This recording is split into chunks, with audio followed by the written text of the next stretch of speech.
Bien-aimés dans le Seigneur, le texte que nous venons de lire fait partie des récits de miracles qui sont relatés dans les évangiles. Ces récits de miracles qui ont pour but de fortifier la foi chrétienne. Mais avant de fortifier la foi, certains de ces récits, voyez-vous, avant de la fortifier, la déstabilisent d'abord.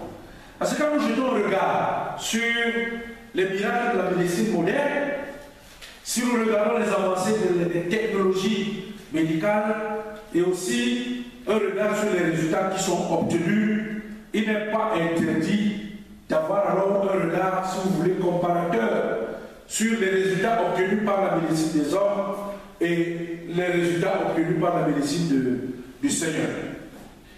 Pour essayer de voir un peu plus clair dans mon propos liminaire, je vous propose qu'on reparte un peu pas à pas dans ce long récit que nous venons de lire dans l'Évangile, où, n'est-ce pas, nous voyons le Seigneur Jésus-Christ, d'un bout à l'autre, il est en action. D'un bout à l'autre. Eh bien, je voudrais qu'on parle d'abord ici, là, du premier personnage qui va se retrouver devant le Seigneur Jésus. Il s'agit ici là de Jairus, qui est l'un des chefs de la synagogue. C'est quelqu'un qui n'est pas n'importe qui vient devant le Seigneur. Parce qu'un chef, c'est un chef. Et il n'est pas n'importe quel chef.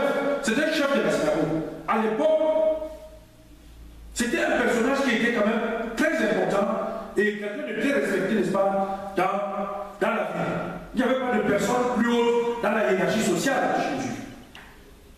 C'est lui qui est à hauteur, donc c'est comme il est chef, il ne va pas se mêler de foule. Ce n'est pas ça l'exercice. Il est toujours soit devant, soit alors il est au-dessus, mais il n'est jamais au milieu. C'est donc un personnage qui ne se déplace jamais sans ses gardes de corps, qui doivent, n'est-ce pas, chasser d'un côté les mendiants, chasser d'un autre côté, n'est-ce pas, les personnes qui viennent pour les poursuivre. Eh bien, voilà cette personne-là, tout puissant qu'il est, qui se retrouve devant Jésus comme n'importe quelle autre personne sur la terre, comme n'importe quel autre pauvre. Parce qu'en fait, c'est les pauvres qui étaient les personnes qui venaient le plus devant le Seigneur. Et c'est quelqu'un qui est comme tout le monde, il souffre. Il souffre. Parce qu'il a beau être un homme puissant dans l'église, il est chef de la synagogue, il a beau être puissant parce qu'il a réussi dans sa vie, mais il se retrouve, bien aimé dans le Seigneur, que c'est un père, c'est un être humain. Un pauvre père qui a une fille, d'ailleurs une fillette, on parle d'une fillette de 12 ans qui est à l'agonie. Voilà cet homme. Lui qui, c'est-à-dire que devant lui, en général, quand on vient, on s'agenouille. Mais cette fois-ci, c'est lui qui vient tomber à genoux. Aussi fort qu'il est, respecté qu'il est, il est au bout, n'est-ce pas, de sa puissance. Il est en face, je dirais ici là, de l'impuissance de sa puissance. Bien aimé dans le Seigneur, je voudrais attirer votre attention sur la façon dont la parole de Dieu nous rappelle quelle est l'égalité des êtres humains lorsque nous sommes devant la souffrance. Lorsque nous sommes dans la détresse, le malheur, quand le malheur frappe, bien aimé dans le Seigneur, il ne fait pas de cadeau. Lorsque le malheur frappe, il ne choisit pas ceci. Le malheur frappe aveuglement. Bien aimé dans le Seigneur, le chef de la synagogue, ce tout-puissant vient tomber. Le malheur qui lui arrive le fait se mettre à genoux. Il plie, il est obligé de se mettre à genoux. Il a tout décidé. Bien aimé dans le Seigneur, on peut imaginer cet homme tout-puissant avec une fille malade, une fille de 12 ans qui est malade. On peut imaginer combien de fois cet homme a eu à utiliser, d'ailleurs le texte nous le dit. Il a eu à essayer, n'est-ce pas, avec plusieurs médecins de l'époque, on a tout fait pour que cette fille guérisse. Rien. Quelle que soit la puissance qu'on peut avoir dans la vie, on on est comme cet homme, on se retrouve qu'un jour, on a un problème, et ce problème-là, notre puissance ne sert à rien. Mais lorsque Jésus doit intervenir, il arrive devant Jésus, béni mon Seigneur, il vient avec son malheur. Il se fait petit. Pas d'égal de corps. La seule chose qui lui reste, qui montre quelle est sa stature, c'est qu'il vient directement devant Jésus face à face. Et Jésus va tout laisser en plan. Le texte biblique nous dit qu'après cette prière, Jésus s'en alla avec lui. Ça veut dire, Jésus ne fait rien d'autre. Il a entendu, il a écouté, il a entendu, il s'est levé et il est parti avec Jairus. Mais, bien aimé, alors que le Seigneur Jésus nous montre qu'il n'a jamais refusé d'écouter les malheurs des gens, Jésus est prêt à partir avec n'importe qui lorsqu'on vient. Il marche. Et c'est là que la deuxième séquence qui nous intéresse ici là survient. C'est que la femme arrive. Une femme, elle est l'opposé, n'est-ce pas, du chef de la synagogue. Parce que déjà, être femme, ce n'est pas un avantage pour elle. Deuxième chose, elle est malade de cette maladie des pertes qui sont mentionnés, n'est-ce pas, dans le Lévitique, avec tous les interdits qu'il y a sur les femmes à cause de cette maladie. Elle est une femme qui est repoussante. Et ça dure depuis 12 ans. Le texte nous dit, et c'est amusant, qu'elle est venue par derrière. Alors que le chef de la synagogue est venu par devant, cette femme, elle vient par derrière. Parce qu'elle sait que si elle vient par devant, on va l'écarter. Elle sera repoussée à cause de sa maladie. Elle a tellement peur que les gens puissent même convenir que oui, elle vient pour nous contaminer. Bien-aimés dans le Seigneur, quelle différence à l'opposé avec Jairus. Sur le plan social, elle est pleine de pureté. Mais, j'ai dit ici qu'il y a quelque chose de commun entre elle et Jairus. C'est qu'ils sont comme frères et sœurs dans le malheur qui les frappe. Et parce que les deux sont dans le malheur. Et les deux viennent à Jésus. Pourquoi? Parce qu'ils ont de l'espérance. Et c'est là où ils forment une famille. C'est là où ils se descendent. Et elle se dit, si je touche même seulement, je suis sûr que si je touche seulement son vêtement, quelque chose peut se couvrir. Jésus ne traite pas ces deux personnes différemment. Les deux, l'autre est terrassé par la mort annoncée de sa fillette de 12 ans. L'autre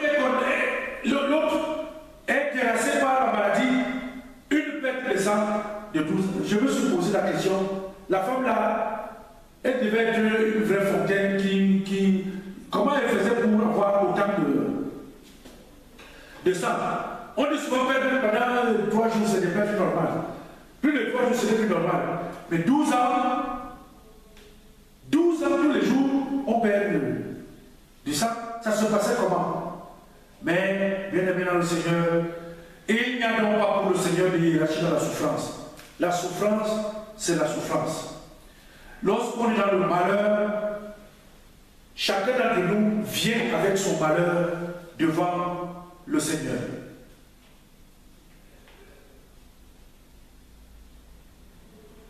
Jésus n'a rien fait d'autre. Et c'est là où je voudrais que nous retenions une leçon pour cette journée. C'est devant les deux. Voici le traitement de Jésus. Jésus, la femme a touché ses vêtements.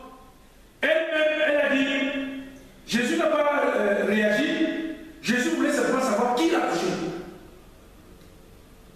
Mais c'est la femme elle-même qui dit que vraiment, C'est moi qui t'a touché. C'est moi. Et ce que Jésus lui dit, c'est que ta foi t'a sauvé. C'est au verset 34. Bien aimé dans le Seigneur. Jésus lui dit, ma fille, ta foi t'a sauvé. Va en paix et sois guéri de ton mal. Jésus ne dit pas, ah, c'est toi qui t'as sauvé. Parce que le problème aujourd'hui que nous avons, bien aimé dans le Seigneur, c'est que nous sommes dans une vie chrétienne qui est plus païenne que chrétienne. Où les gens estiment qu'ils ont le droit de vivre sur un tiers ou un autre.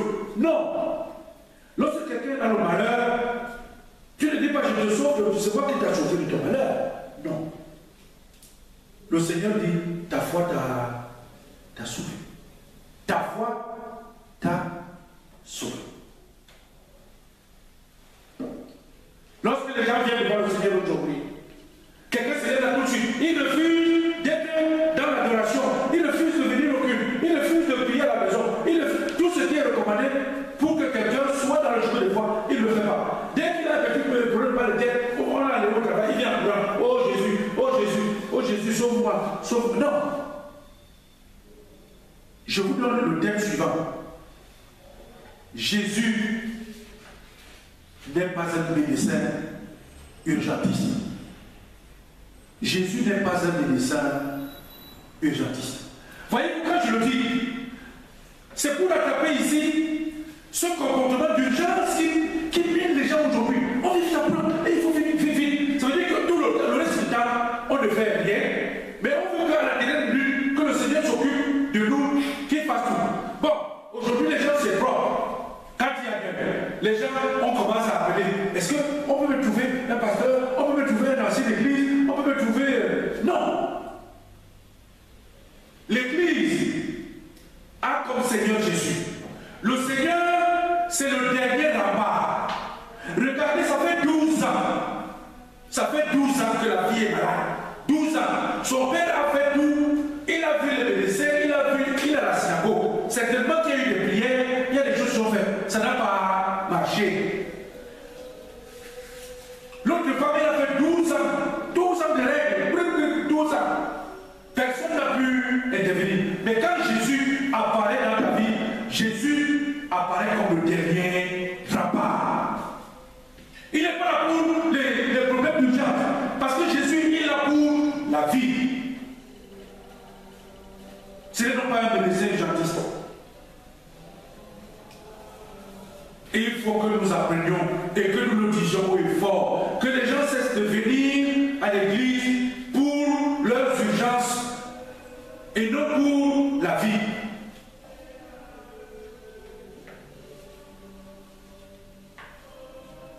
Beaucoup de personnes estiment aujourd'hui que par rapport à leur statut social, ils peuvent se mettre au-dessus, mais qui que nous soyons, un jour, nous sommes devant cette expérience, n'est-ce pas, de l'amour. Je voudrais sortir par là. Nous savons que nous avons le Seigneur qui agit pour nous selon notre propre foi. Parce que c'est la leçon du jour. Si il n'est pas un médecin, s'il ne dira pas, parce que ce n'est pas Jésus qui te guérit en somme, mais c'est toi qui guéris parce que tu es venu à Jésus. Il faut cerner la nuance. C'est ta foi. Donc ceux qui n'ont pas de foi peuvent venir à l'église pendant toute une vie. On peut venir à l'église toute une vie. Si on n'a pas la foi, il n'y a pas d'opération possible de miracle dans ta vie. Bien-aimés dans le Seigneur, chaque maladie a sa guérison. Et chaque maladie a le médecin qui doit intervenir. Il y a des gens qui sont malades. Quelqu'un reste malade dans l'église pendant 50 ans, pendant 60 ans de mensonges. Tu mens. Tu commences tout petit. Tu passes toute une vie, tu viens, tu mens. C'est une maladie. Il y a ceux qui volent. Toute une vie, tu viens, tu voles. Il y a d'autres qui sont là pour s'aimer les querelles entre les frères. C'est une maladie. Mais si on n'a pas donné sa personne au Seigneur, si on n'a pas véritablement la foi en Jésus, ces maladies-là ne guériront jamais. Ça ne sert donc à rien de peupler l'église si nous sommes des personnes qui préfèrent garder ce que nous avons de mauvais. Mais nous venons quand même habiter avec les autres dans la maison du Seigneur. Non, chaque maladie peut être guérie par le Seigneur, mais selon la foi de celui qui se présente à Jésus. Jésus n'est pas un médecin urgentiste. Jésus, c'est le dernier rempart. C'est le dernier recours. Quand toutes les solutions ont échoué, ce n'est que ta propre foi qui peut te permettre en face du Seigneur, n'est-ce pas, de trouver la guérison. Allons donc partager cela avec nos frères et nos sœurs pour leur dire que nous sommes porteurs de beaucoup de maladies, mais ce n'est que par la foi que les problèmes que nous avons cesseront. Allons donc auprès de notre Seigneur et que lui-même nous permette, n'est-ce pas, de garder cet enseignement du jour. Prions le Seigneur. Éternel notre Dieu, notre Père, une fois de plus, merci parce que toi-même, tu viens de nous apprendre que notre vie de foi,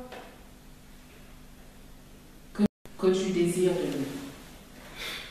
Permets donc, Seigneur, que nous puissions nous donner entièrement à toi, parce que nous savons que si nous avons foi, c'est cette foi, Père éternel, qui peut nous permettre d'atteindre cette vie que nous aspirons à tes côtés. Seigneur, sois donc désormais celui-là qui allume notre foi pour qu'elle puisse s'éteindre. Et à ceux-là qui n'ont pas pu partager ces paroles avec nous, Père, permets-nous de pouvoir amener ce saint message et d'en partager avec nos frères et sœurs. À celui-là qui nous a nourris spirituellement, accorde-lui la foi nécessaire pour pouvoir continuer à te servir dans l'humilité. Au nom de Jésus le Christ, nous t'avons prié.